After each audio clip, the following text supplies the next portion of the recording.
programa no lo hice yo, y ahorita me toca exponer a mí, entonces, pues aquí voy. Tengo que hacer dos advertencias sobre esta cuestión.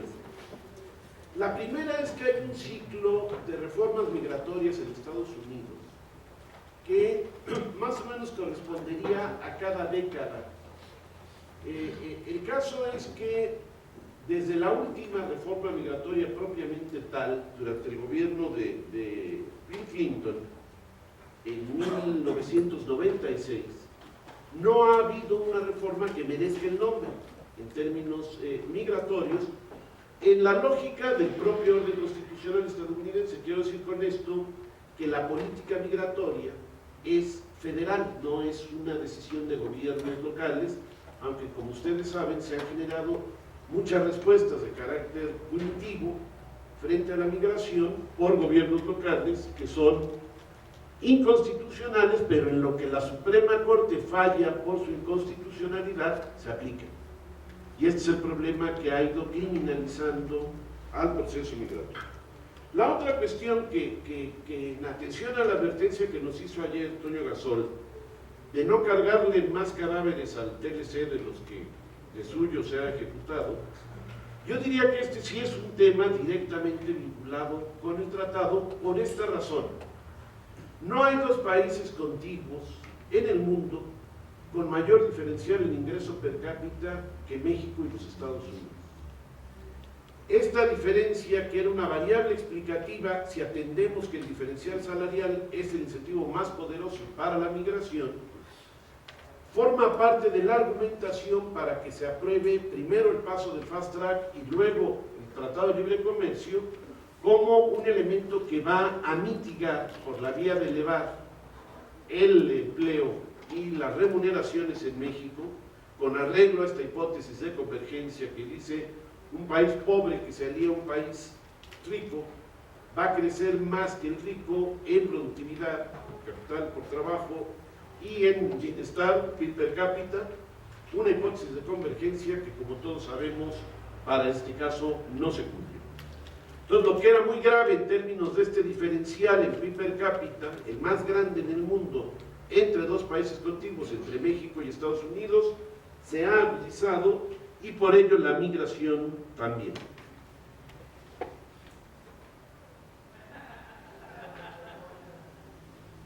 Bueno, este es un primer dato que sugiere que, como dice Jorge Durán, la migración no solo crea un continente móvil, sino un continente creciente. Esta es la migración a escala mundial, estos son los ritmos de crecimiento y ha ido teniendo una importancia mayor en el total de la población del mundo. Aquí el caso relevante, lo que habría que plantear es la forma en la que esta migración va por regiones definiendo la participación proporcional. Estos son los espacios de origen.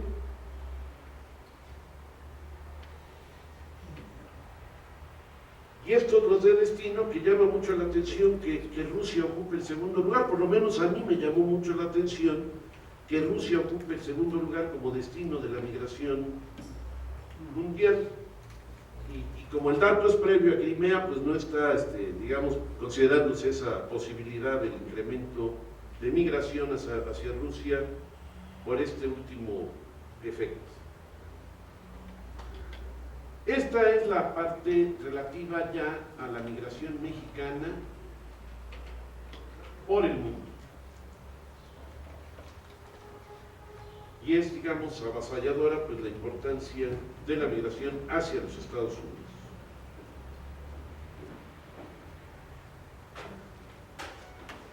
Bueno, estas informaciones, estos datos que son realmente actuales, pues también están planteando la forma de clasificación. Esta es la cuestión que ya se volvió inevitable, que es la del género, que hay que tocarlo a propósito de cualquier tema, ¿no?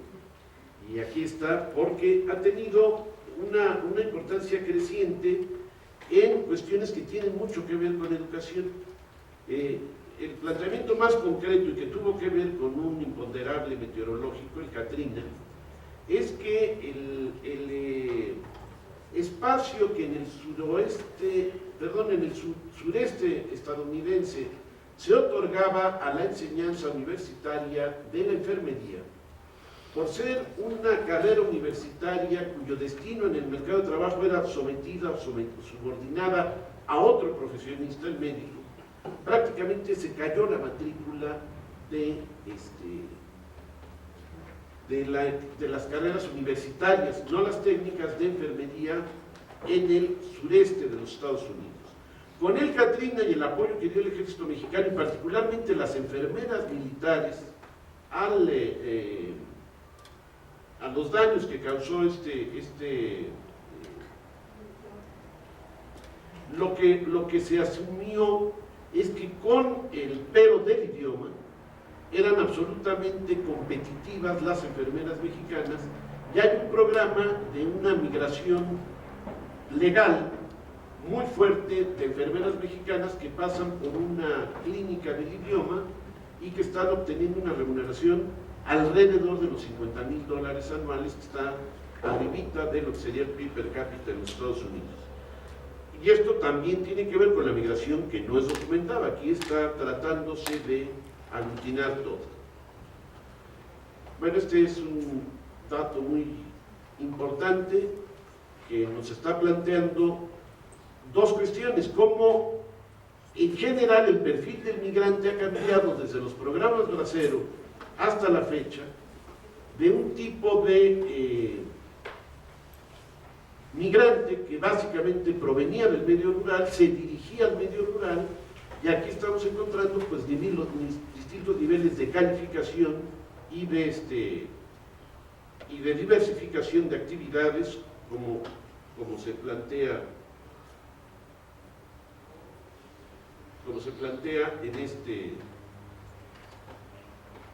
en estas gráficas y cuadros.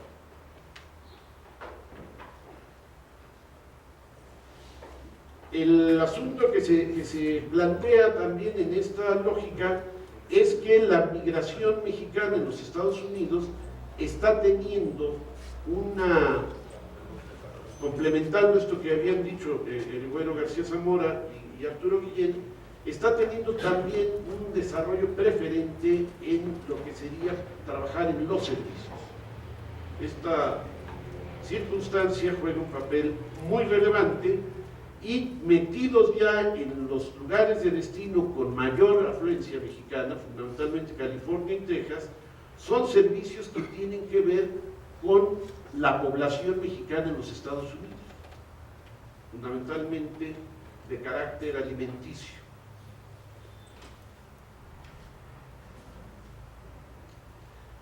Bueno, el problema que se está planteando en la actualidad, que es un problema que ya se ha mencionado en las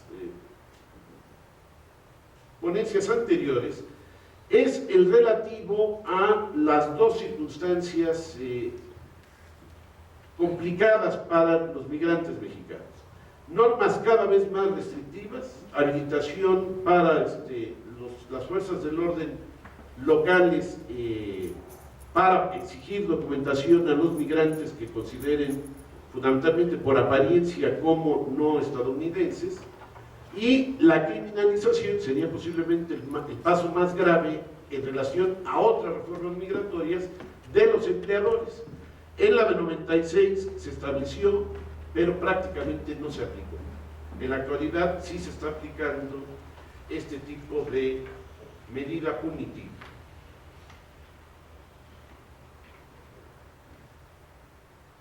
Esto está vinculado con el problema que amerita mucha discusión, porque en México hay una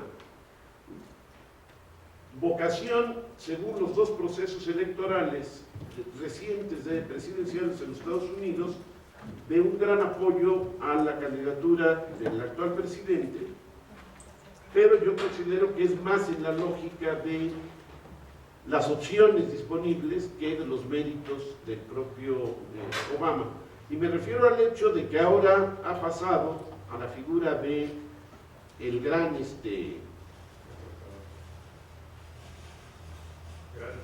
sí, el gran deportador, ya se refirió a ello el Güero hace un momento. Este es el tipo de asunto que ayer se discutía de manera importante. A mí me llama mucho la atención que ya el perfil del migrante está adquiriendo, en términos de calificación y de lugar de destino, sobre todo sector de destino en el trabajo, un estándar superior a la media nacional.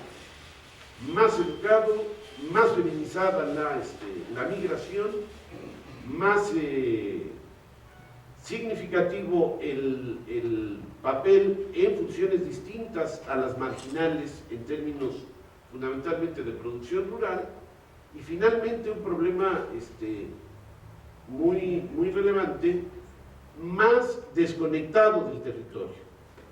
Voy a tratar de ilustrar esto sobre todo con el caso de Nayarit, un poco más adelante, pero Nayarit es de los estados con más alta intensidad migratoria, que tiene un papel muy poco relevante en términos de la magnitud de las remesas que recibe, y es enormemente dependiente de esa proporción tan pequeña de remesas que recibe. La circunstancia básicamente está teniendo que ver con una migración que también ha cambiado el perfil en términos generacionales. Es mucho más joven, con compromisos, digamos, mucho menos fuertes en términos de cabezas de familia. Esta figura del papá, que ya no lo es tanto cuando regresa, que nos planteaba el Güero hace un momento, aquí más bien serían los hijos que probablemente no piensan regresar. Y esto como algo que está jugando un papel cada vez más relevante.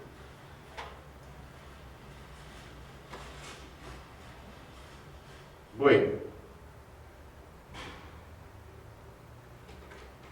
estos son los datos relativos a la ubicación de los migrantes por sectores y por niveles de ingreso. Y aquí estamos frente a otro problema, que aquí sí te voy a pedir, Arturo, si te pasas para acá, porque estos ya tan chiquitos no los veo.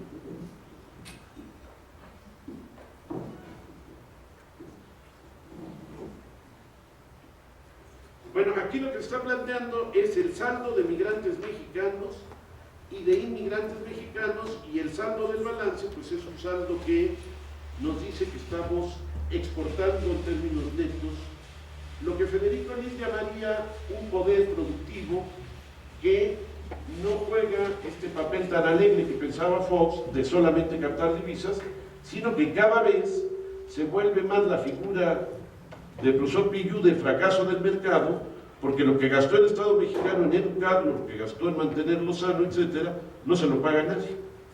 Y además el valor productivo que tiene la pérdida de estos trabajadores también es significativo. Aquí está el asunto de las características de los migrantes mexicanos de retorno por edad y nivel de instrucción. Pero el problema que se presenta es que la mayoría de aquellos que son retornados por las buenas o por las otras a México se ubican fundamentalmente en la informalidad. Esto que ya nos había anunciado también García Zamora, tiene esta característica, es decir, no hay, y Guillén también nos lo explicó muy claramente, no hay ningún esfuerzo serio para incorporación en la formalidad para estos trabajadores que, repito, tienen una calificación mayor que la